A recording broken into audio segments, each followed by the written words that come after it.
Di ko, kinakanta natin yung worthy is His name. Worthy is your name, my Lord. Parang, minsan, natitake for granted natin ang ating Diyos. Pero, totoo yun na siya lang dapat natin bigyan ng pasasalamat, pagsamba. Nag-iisa lang siyang Diyos. Amen?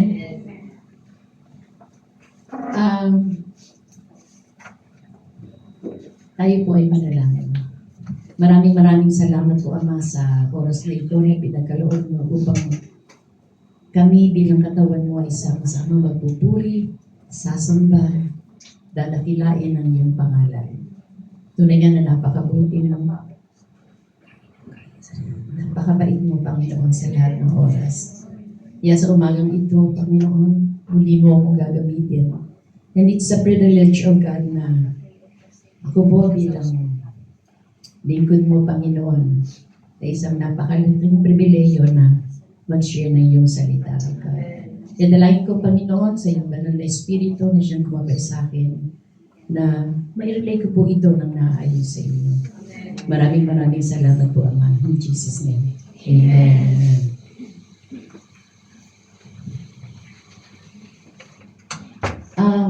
Alam niyo po, sa Bible, makikita natin sa 2 Timothy 2, 3-6. Ginamit po ito ni Paul bilang ehemplo sa bawat isa sa atin, bilang mananampalataya.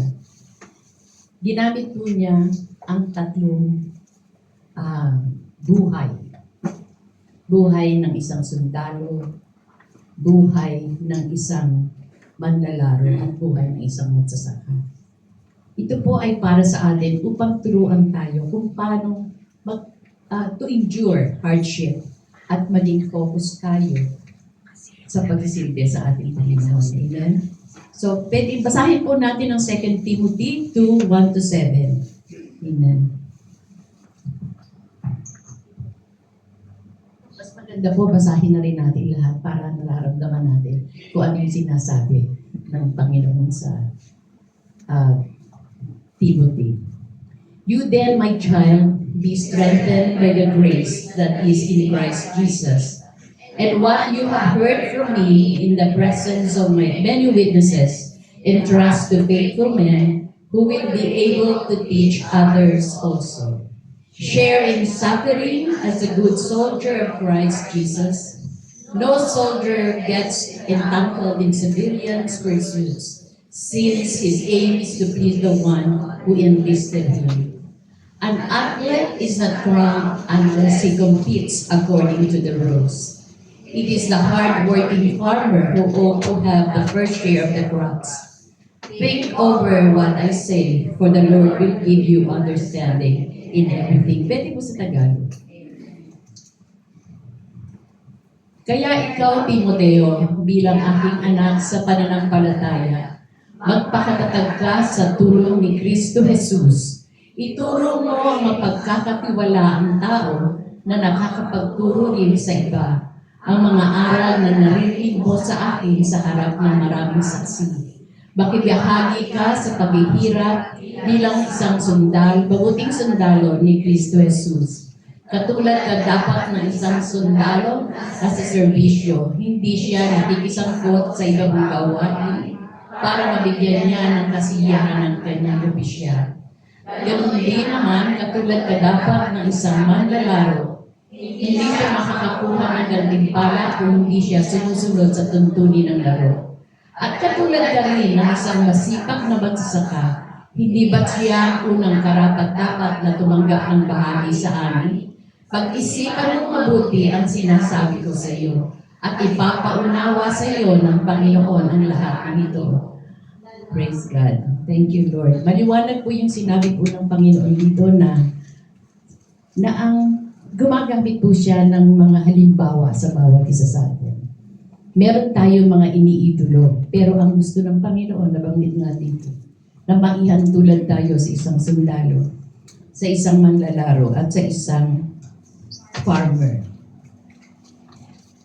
Tayo po bilang tao ay composed ng 3 parts. Alam niyo po yun. Dahil nababanggit na po, napapag-aralan na po natin. Ano-ano po yun? Guess nyo naman. Ano sa Tagalog yun? At kaluluwa. Alam nyo, ang espiritu, kaluluwa at katawan ng tao ay may kanya-kanyang gawain tinakda ng Diyos.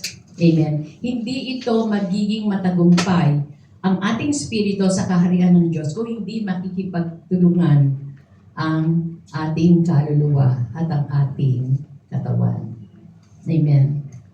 Sabi nga ng iba, sabi nga ng Diyos, hindi tayo niya iiwanan, hindi tayo pababayaan. Kasi ang banal na espiritu nasa atin. Hindi tayo aalisan ng banal na espiritu.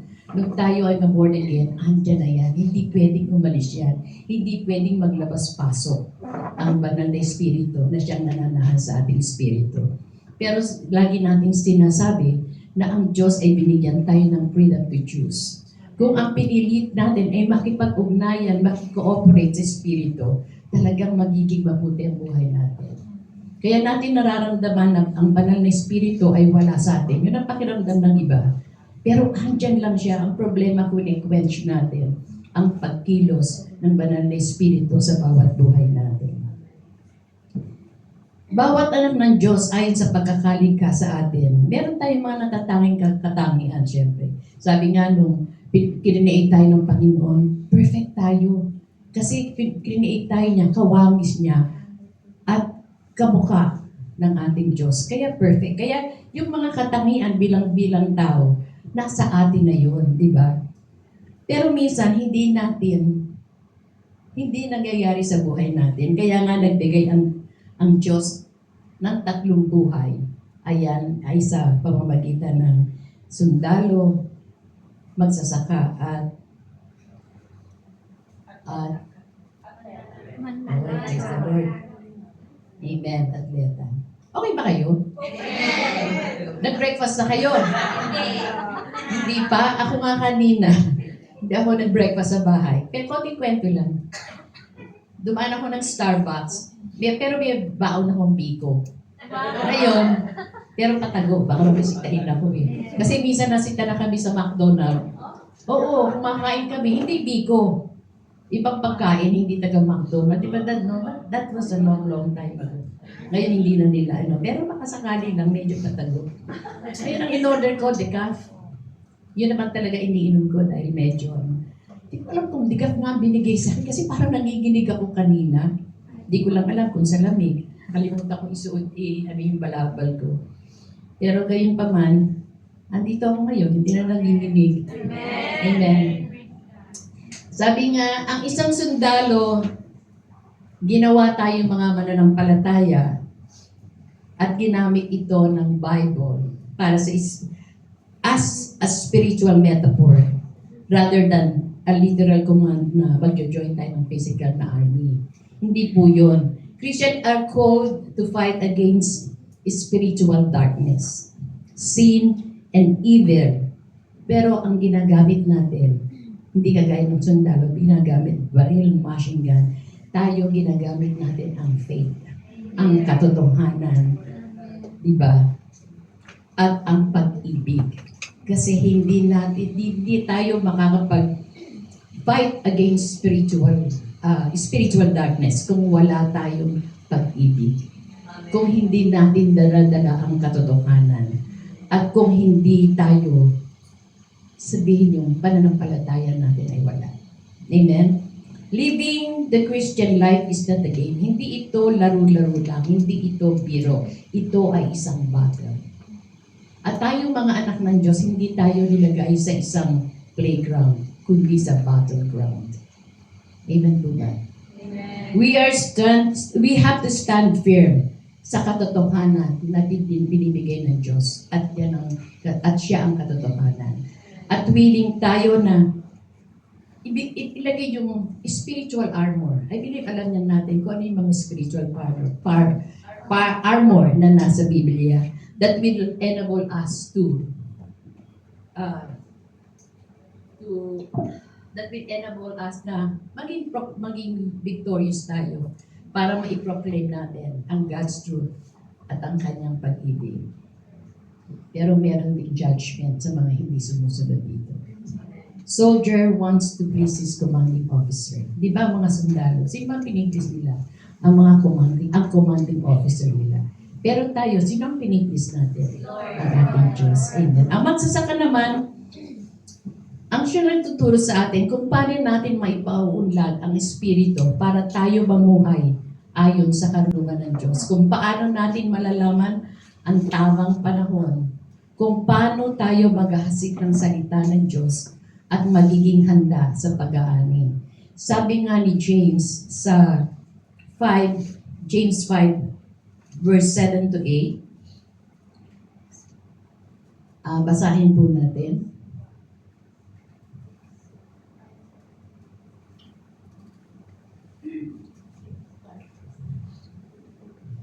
7 to 8. Be patient, therefore, brothers, until the coming of the Lord.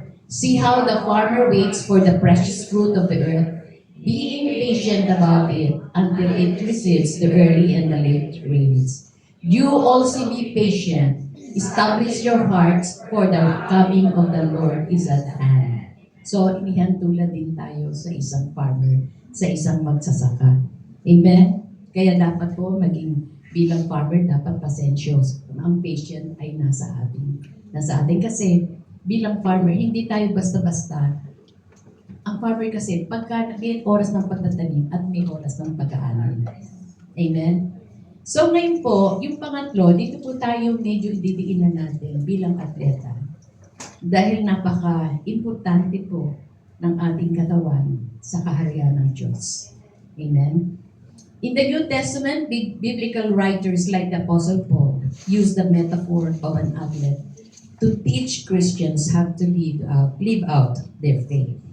Just an athletes, alam niyo po yung mga athletes, talaga po meron po silang strict training, focus and endurance para mapanalo na nila kung ano po yung prize na nakalaan. Gayon din po tayo. We are called to exercise spiritual discipline and perseverance to honor God and reach the eternal goal. Ang manlalaro ang tiyan naman nagpapakita sa atin kung paano natin madidisiplina ang ating katawan. Para ito magpasakop sa ating spirito at kaluluwa ayon sa salita ng Diyos. Napakahalaga po ng katawan ng bawat isa bilang mananampalataya. Mayroon itong napakahalagang gawain para ipatupad ang planong itinakda ng Diyos sa bawat buhay natin. Sa pamamagitan ng pisikal na katawan ay naipapatupad natin ang kapangyarihan ng Diyos dito sa lupa.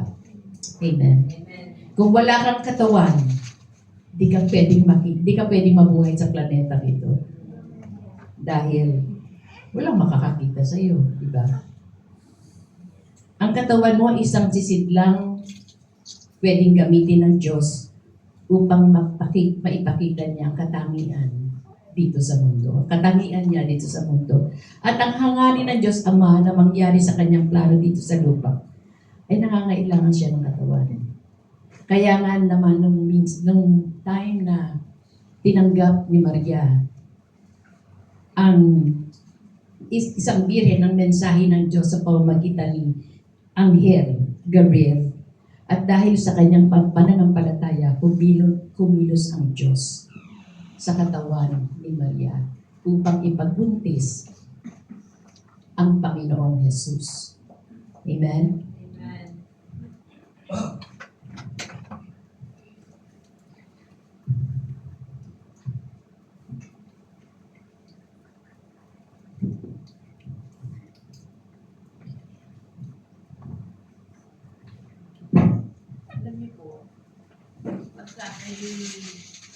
Senior na. Babangitin ko po, kasi naghihintay kayo. Alam niyo po, kahit sa supermarket, ang hirap ng ang hirap, di ba? Iayon kayo. Yes, amen. Ang hirap, yan, dahil nakakayuan na yung mga natin.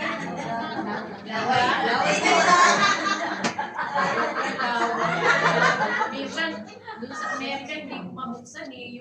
Yung ganyan, tapos pinalitan ko na lang, pinagtyagaan ko na lang. Yun nga, ginamit ng Diyos si Maria upang ipagbuntis at ipanganak ang salita ng Diyos at ito ay sa katauhan ng ating Panginoong Jesus.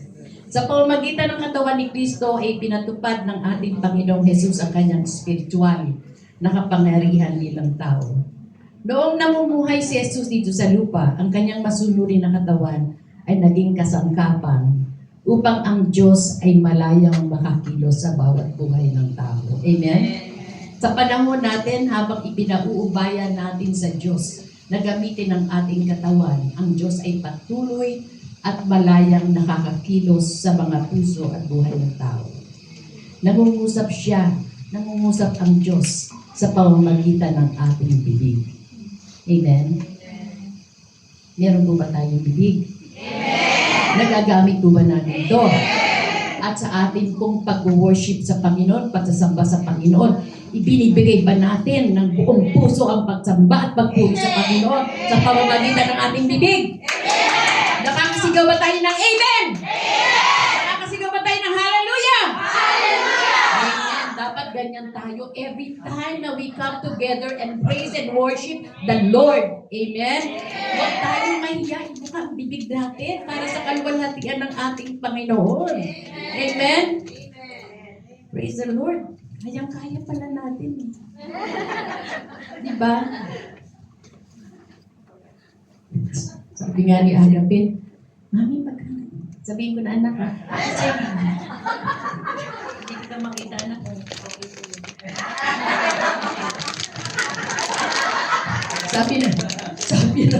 Sabi niya, kasi ako mahilig ako, amen ba? Diba?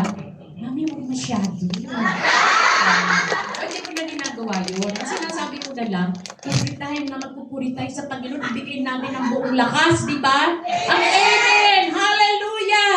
Ano ba yung ibig sabihin ng hallelujah? Praise the Lord! Praise God! Huwag tayong alam nyo, pag nahiya kayo, mamaya yung bato sa tabi nyo, magsasabing, praise the Lord! Magkakot kayo. Amen? Ay, praise the Lord. Sa panahon natin, habang pinapaubayan natin sa Diyos na gamitin ang ating mga katawan, talagang nabibigyan ng kalwalhatian ng ating Diyos. Amen? Amen! O, hindi ako nagsabing sa iyo. Praise the Lord. Kapag inialay natin ang ating katawan sa Diyos, ang ating mga katawan ay nagiging instrumento ng Diyos para sa kanyang kalwalhatian. Amen. Sa pamamagitan ng ating physical na katawan, pinapakita natin ang sabi ko nga kanina, sa video, inuulit-ulit ko, pero mas maganda na rin yung pinaulit-ulit. Kasi alam nyo, ako nga minsan nagtanong, actually noon yun sabi ko, na-share na yan eh. Tapos, inisip ko din, oo nga, dapat ulitin. Dahil nung shinare niya, hanggang ngayon, hindi na bago yung walang nagbago. Diba? So, kailangan ulit-ulitin. Sa mga anak natin, o maliit pa, hindi isang beses lang natin sinasabi. Diba? Huwag kang magsulat. Naalala ko si Divina. Divina, konting kwento lang. Pinagawa yung bahay nila. Ang ganda na ng bahay nila, Divina, sa Kalasyaw. Sabi nga kung nakikinig ka man, Divina. Sabi niya, Tita Cora, pag pumunta kayo ng Kalasyaw, dito na lang kayo tumuloy sa bahay. Dahil ang ganda na. Ngayon, nung ginagawa yung bahay nila, tumira muna siya sa nanay nila kasi mahirap naman may bata dito. Ngayon, nung umalis na sila, ang daming sulat. Yung wall ng bahay ng nanay niya. Maganda rin yung bahay ng nanay niya. Ngayon, sabi ko, ingatan mo yung bahay niyo, bagong-bago, baka mamaya, puro sulat na yan. Naku, pupunta kayo dito sa October, ha? Hindi pa, nakatabi lahat yung kung ano mang Crayola, kung ano mang wala bawal sulat sa wall. At saka sabi niya doon kami matulog. Sabi ko, ang sarap nga ng sama-sama. Pero nasa isip ko, gusto kong matulog. O gusto kong magpahinga. Kasi alam niyo, ay naku, mahal na mahal ko yung mga apo namin. Nagsasalita na for your kaalaman, nagsasalita na si Shiloh. Sabi niya, hello, Yoya. Hello, Yoyon. Tsaka ko na lang kay Wendy, baka nakikinig sa iba. Ayun na nga, sa pamamagitan ng ating pagpisikal na katawan, pinapakita natin ang katangian ng buhay ng ating Diyos. Ang ating bibig, ulit, nagpapahayag ng salita ng Diyos na siyang gumagabay sa mga tao upang magkaroon sila ng buhay na walang hanggan. Praise God sa mga evangelism ministry. Salamat at marami silang nababahagigan. Paalala muli, huwag lalaki ulo. Ito, di ba? Di ba, kailangan, bawat ministry, hindi evangelism lang. Bawat ministry, kahit ginagamit kayo ng talagang mighty ng Panginoon, talagang dapat nakatapak pa rin ang iyong mga paa. Kung hindi man sa lupa, sa simyento, kung saan man. Amen? Baka mamaya maghahanap pa kayo ng lupa para tapakan nyo. Hindi po ganoon. At ang ating mga kamay ay umaabot sa mga may sakit. Upang mga kamay na talagang may paghipo, may paghabag ng Diyos. Hindi yung kamay mo lang na dapat may habag at may paghipo ng Diyos. Upang umabot sa mga may sakit at magbigay ng kagalingan sa pangalan ng ating Panginoong Jesus. Ang ating katawan ay nagiging daluyan ng presensya at kapangyarihan ng Diyos upang matugunan natin ang pangangailangan ng iba. Ang bilang isang Kristiyano, hindi po tayo dapat magsarili. Andito po tayo para gamitin ng Panginoon para sa ibang tao. Amen. Unang-una, ang kanilang kaligtasan, personal na relasyon sa ating Panginoon. But, yun din po mga physical na pangangailangan. Amen? Amen. Ang sinabi kong pang-physical na pangangailangan, huli lang. Ano ba yung mga physical? Kung nakikita nyo walang pamasahe, bigyan. Diba? Kung nakikita nyo naguguto, bigyan ng pagkain. Kung nakikita nyo giniginaw at walang pangginaw, bigyan nyo ng pangginaw. Sabi nga, kung hindi pa sila nagpasalamat sa inyo, sinaktan kayo. Sabi nga, pag sinampal ka, bigay mo yung kisme. Diba? Sabi ng Panginoon yan. Ang pagkalooban ng Diyos para sa ating mga nanampalataya ay ialay ang ating mga katawan bilang sisidlan, napupuno at inaagusan ng presensya ng Diyos. Pero bago natin magawang ialay ang ating mga katawan sa Diyos, kailangan nating magkaroon ng pagbabago sa ating kaisipan sa pamamagitan ng salita ng Diyos. Amen? Ang iyong isipan ang siyang tahanan ng iyong kalooban. Kung ikaw ay nagpapasya sa pamamagitan ng iyong spirito, ikaw ay hindi magkakasala kailanman. Amen? Magkakasala ka pa? Magkakasala ka pa ba? Kung ang kaluluwa mo at ang katawan mo ay nag-iisang ayon sa spirito. Sa espiritu mo dahil yun ay napapamahayanan ng espiritu ng Diyos. Diba? Nung tanggapin natin ang Diyos, saan ka pumasok ang banal na espiritu sa buhay natin?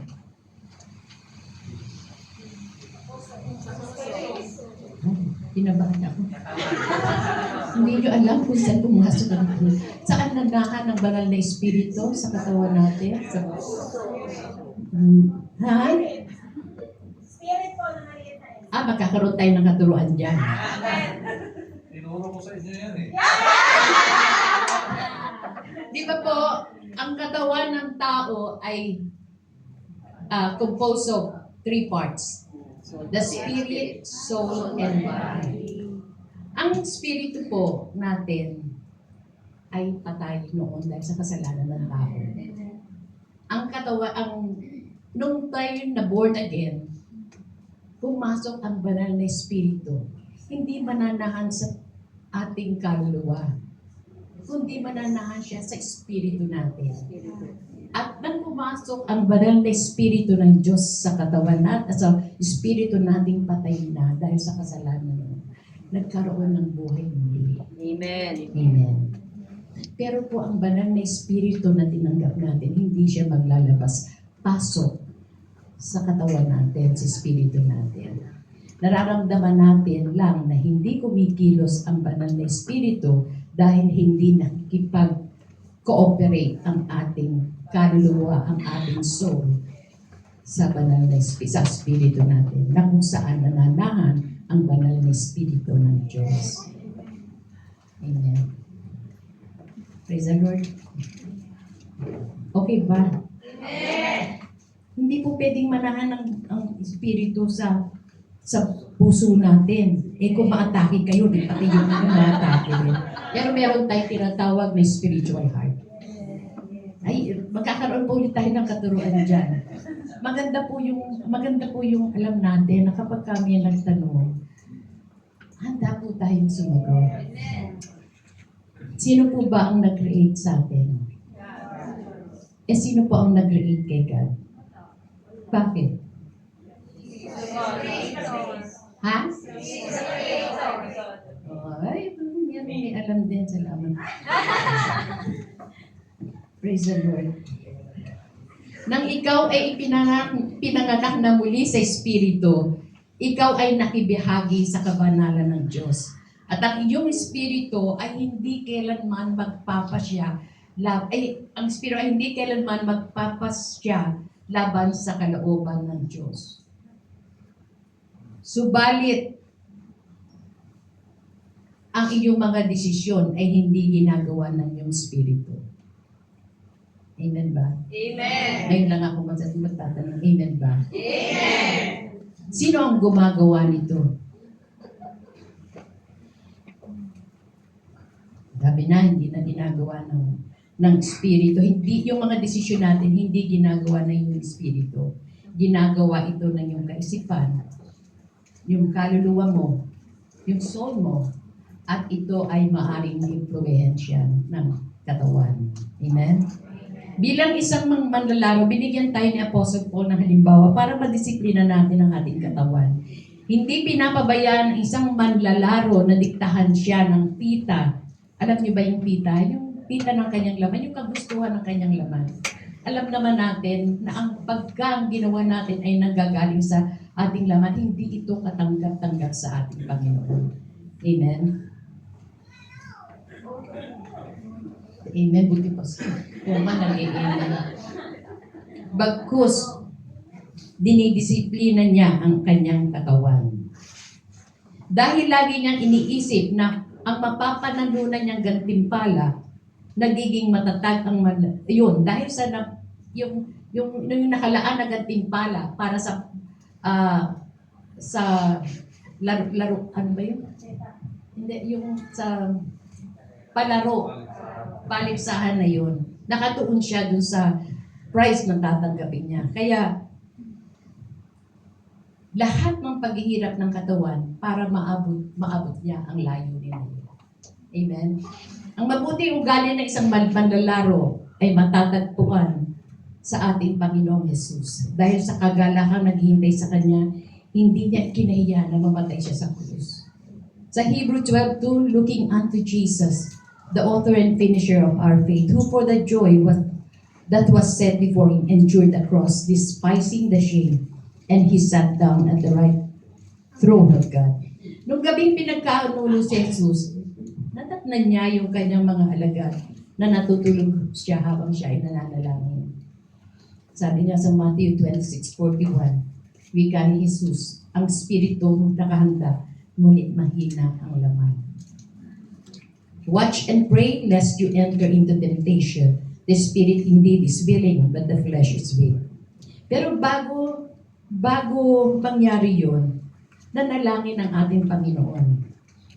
Ama ko, kung maaaring ilayo mo sa akin ang saro ng paghihirap na ito.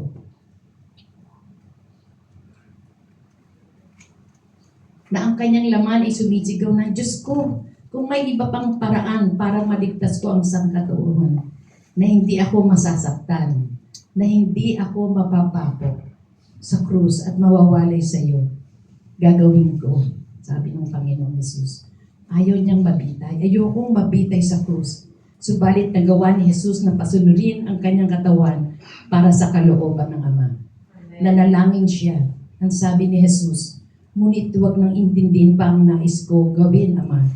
Ang nais kong gawin ay ang iyong kalooban lamang. Amen. Nialay ni Jesus ang kanyang katawan bilang buhay na handog sa Diyos gaano kaalab, ganong kaalab ang kanyang pagtatalaga sa Ama. Ganong niya dinisiplina ang kanyang katawan. Amen. Nagagawa ng manlalaro ng maraming buwang paghahanda ng kanyang sarili bago dumating ang patimpala dahil siya ay nakatuon lamang sa kanyang layunin at ito ay ang manalo ng gantimpala. Si Jesus ay gumugol ng mahabang panahon para paghandaan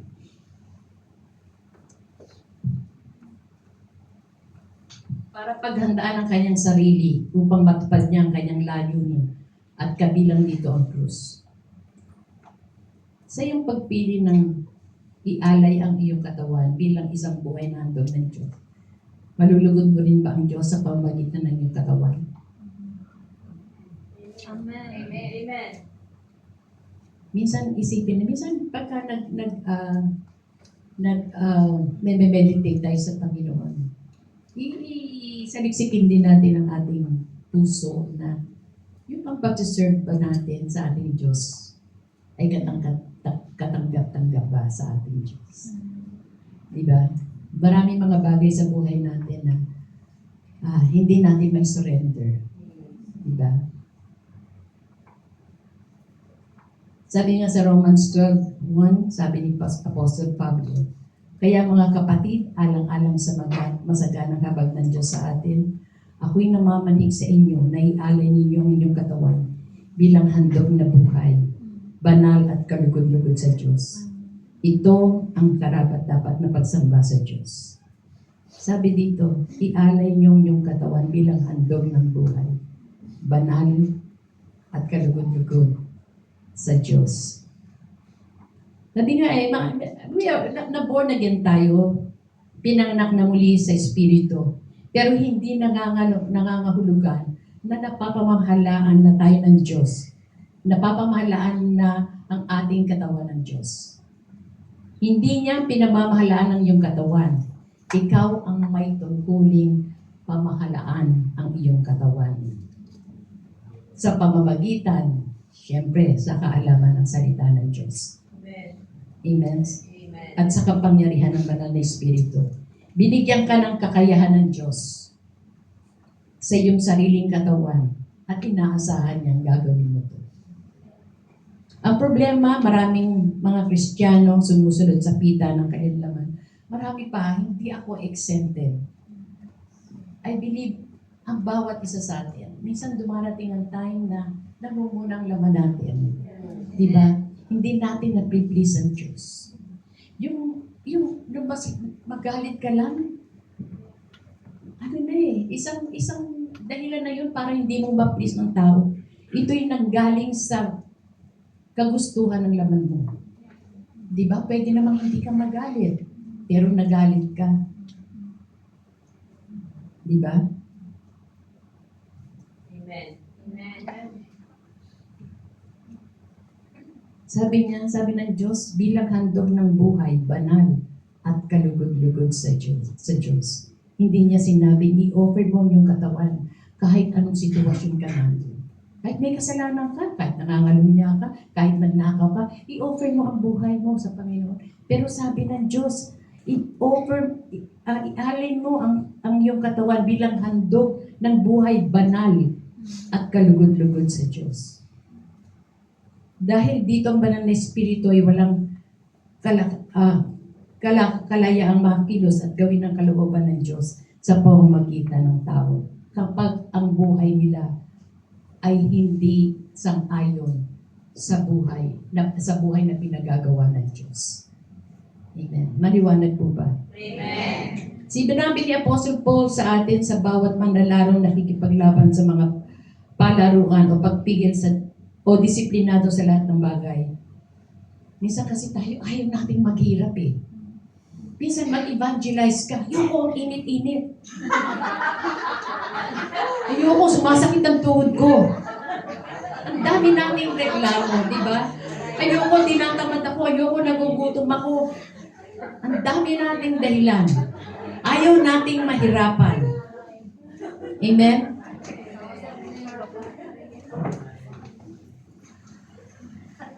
Kung ganun tayo lagi, malabong makarating tayo sa hangganan. Yung ginugusto ng Panginoon ko, ano yung gusto natin parating. Ang dami nating reklamo. Kaya nga nag-exercise na ako ngayon eh. Every morning, hindi pala every morning kasi minsan umuulan. Lumalabas na ako, kung nakita niyo akong nagigitim ngayon, ito ay dala ng sunrise. Pero napakalaking big, oh yes. Kasi mas maganda na yung natural, kaysa yung inom ka ng vitamin D3. Hoy, pag hindi kayo nagpa-araw, uminom kayo ng vitamin D3. Samahan nyo ng vitamin K2. Kasi kailangan natin sa katawan niya. Pero kung meron namang libre, bakit hindi? Diba? Isang malaking pagpapala yan na nanggagaling sa ating Panginoon. Kung ang isang manlalaro ay nagpupunyaging makamit ang gantimpala, kailangan may mahigpit na disiplina siya sa katawan para matagalan niya ang hirap ng pagkasanay. Ang isang paraan upang hirap dapat English eh, no? Kala mo naman, sabi ko nga kay Agape, ayoko na sabihin. Sabi ko, pag imbitahin mo dito si Sam, yung English ang message. Ako Tagalog eh. Kasi Tagalog tayong lahat eh. Diba? Mahirap naman na mag-English tapos Tagalog tayo. Sama-sama tayo mag-Tagalog. Amen. Diba? Amen. Sabi nga ng isang I'm proud to be a Filipino. Nag-English naman siya. Very proud daw siya pero sa English sinabi. Ang bawat manglalaro na kasama sa paligsahan ay may pagpipigil sa katawan. Ay, sabi nga ni Pablo, ang isang paraan upang mapanatili niya ang mahigpit na pagpigil sa sarili ay patuon sa kanyang iniisa yung nga sa gantimpalang nakalaan. Ayon kay Pablo, hindi siya sumusuntok sa hangin o nakikipagsapalaran.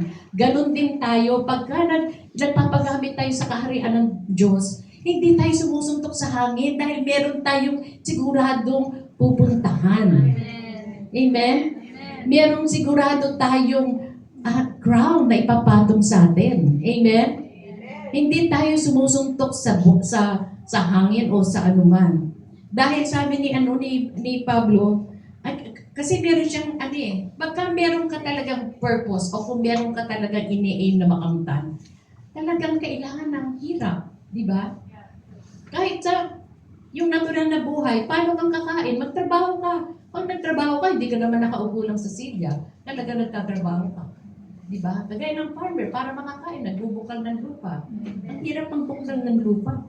Ito ang dahilan kung bakit mahigpit ang disiplina. Dapat si Pablo sa kanyang layunin. Sabi nga, kung walang hirap, wala kang makakamtan. No pain, no gain. Amen. Totoo po yan. Ang bawat manlalaro ay kasama sa paligsahan, may pagpipigil sa katawan sa lahat ng bagay. May tamang oras ng pagtulog. Amen? Actually, ang mga Kristiyano, ganun din po. Huwag po tayong magpupuyat. Huwag po kayong gumaya sa akin. Kasi meron time na pwede ka naman matulog, di ba? Ang dami mo pang ginagawa, pero yun po ay nakakabawas ng kalusugan sa ating katawan. Totoo po yun. May tamang oras sa paglalaro. Sa cellphone, may tamang oras. Pag sa computer, may tamang oras. Di ba? At may tamang dami din ng pagkain. Dahil pagka-atleta ka, hindi ka basta-basta kakain ng kung ano-ano. Yan, disiplina, balanse. Kaya nga, ganun din sa atin bilang mananampalataya. Ano ba ang pinapakain natin sa ating spirito? Amen? Kaya nga tulad ng manlalaro, kailangang bantayan ang mga bagay na ipinapakain mo sa iyong espiritu upang madisiplina ang iyong katawan sa lahat ng bagay. Dapat alam natin kung anong pinapakain natin sa ating sarili. Kaya panahon na upang tayo mga Kristiyano ay magising at maunawaan ano ba ang Kristyanismo. hindi tayo bilang Kristiyano, hindi tayo nakaupo lang at nanonood dun sa mga ibang Kristiyanong tumatakbo. Dapat kasama din tayong tumatakbo para marating natin yung hangganan na kung saan natin imimit ang Panginoong Jesus. Amen? Maraming Kristiyano nagtatanong, paano ba ako makakasunod sa kalooban ng Diyos? Paano ba akong gagabayan ng banal na Espiritu? Paano ba ako makakagawa ng mga himala sa pamamagitan ng kapangyarihan ng Diyos? Actually, napakasimple lang sagot yun. Ano po?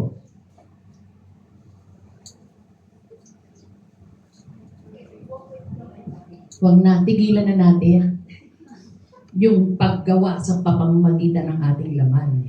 Tigilan mo ang pagsunod sa kita ng iyong laman. Yun lang. Diba? At sinabi din niya ng Panginoon. Sabi nila, hindi ko kaya. Sabi ng Panginoon, ang manalig sa akin ay makakagawa ng mga ginagawa ko. At higit pa rito, sapagkat pupunta na ako sa Ama. Hindi mo kailanman matutupad ang plano ng Diyos sa iyong buhay hanggang wala kang disiplina sa iyong katawan. Alam natin na ang bawat isa ay may purpose ang Panginoon sa bawat buhay natin. Pero hindi natin magagawa ito hanggang wala tayong, kapag wala kang disiplina sa iyong katawan. Siya ang siyang balakid na pipigil sa iyo. Sabi nga sa Hebrew 12:1. Malapit na. Hebrew 12:1.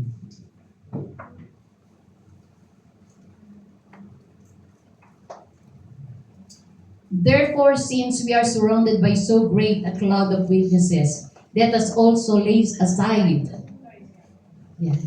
every weight and sin which clings so closely, and let us run with endurance the race that's set before us. Looking to Jesus, the founder and perfecter of our faith, who for the joy that was set before him endured the cross, despising the shame, and is seated at the right hand of the throne of God. Praise the Lord. Sabi nga hindi sinabi sa Hebrew 12 na ibang taong magwawaksi sa pasan-pasan mong kasalanan. Hindi sinabi yun. Sabi nga iwaksi natin, iwaksi mo, iwaksi ko ang mga kasalanan at anumang balakid na pumipigil sa atin. At tayo'y buong tiyagang magpatuloy sa takbuhan na sa ating harapan. Ano ba yung mga kasalanan? Marami tayong mga bagay na hindi ginawa na hindi nakapis sa Panginoon. Itigay natin sa ating Diyos. Humingi na tayo ng kapatawaran, and He is faithful and just to forgive us from our sins and from our unrighteousness. Amen. Hindi, kung talagang gusto mong mag-serve sa Panginoon, hindi magiging mahirap sa iyo na isurrender lahat. Yung mga bagay-bagay, yung mga nakaraan mo na siyang nagiging balakid. Ano pa? Hindi lang yung mga kasalanan. Sa bagay, ito hindi maganda sa harapan ng Panginoon. Ano pa yung mga ibang balakid? Yung kung hindi mo iwanan ng karir mo. Na siya pumipigil, nagiging balakid upang maipagpatuloy mo yung takbuhan. Yung race. Maraming balakid sa buhay natin. Makakayamanan natin na hindi natin maiwanan. Na para bang baka mawala. Dito na lang ako. Hindi na ako makikipag-fellowship sa mga kapwa Kristiyano. Ikaw ay nagkasala. Ikaw mismo ang pumili, di ba? Hindi ito kasalanan mo na ikaw ay nagkasala. Kasalanan ko na ako'y nagkasala. Dahil pinili natin magkasala. Kung ikaw ang lumabas sa bahay, ito yung example na lang. Ikaw lumabas ka ng bahay. Tapos nakita mo, may mga nagiinuman. Tinawag ka, pare, mare, halika dito, samahan mo akong uminom. Masarap dito. Alam mo, hindi aksidente na nakainom ka, na nalasing ka. Dahil may kamay ka para hawakan yung baso. May bibig ka para inumin yung alak. Kaya nalasing, ikaw pa rin ang gumawa. Walang iba kundi ikaw. Kaya nagkasala ka dahil pinili mo. Kaya kung pinili natin magkasala, makagawa rin natin iwaksi ang mga kasalanan na pasan-pasan natin. Amen? Huwag mong hayaan yung mga ginawa nating kasalanan o mga balakid ay maging hadlang upang magpatuloy tayo sa takbuhan, sa race. Mayroong nakatakdang landas para sa iyo.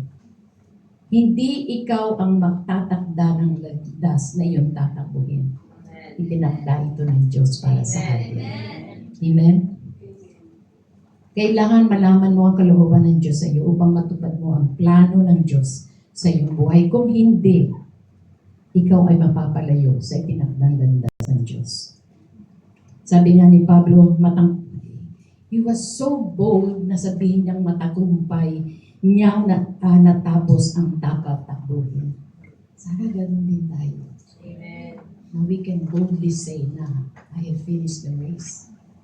Diba? Alam ni Pablo ang kanyang gantimpala, ang korona ng pagtatagumpay ay naghihintay sa kanya sapagkat natapos niya ang pinagagawa ng Panginoon alinsunod sa mga tuntuning itinakda ng Panginoon para sa kanya. Ikaw, tumatakbo ka ba sa takbuhan alinsunod sa mga tuntunin ng Diyos? Sabi nga tayo ay namumuhay para sa isang pamatagalan na takbuhan. Tinatakbo natin ito araw-araw hanggang tayo'y makakarating sa takdang hagganan. Kaya nga dun sa Hebrew 12, verse 1 to 2. Sarap basahin. Basahin na nga natin muli. Kaya sa pagbasa natin, may nabasa tayo doon, ano bang balakid na nakakahadlang upang matapos natin ang race pagdating ng panahon. Iwaksin natin ito. Basahin natin, lakasan natin ang boses natin. Gabi, ready na. Tagalog.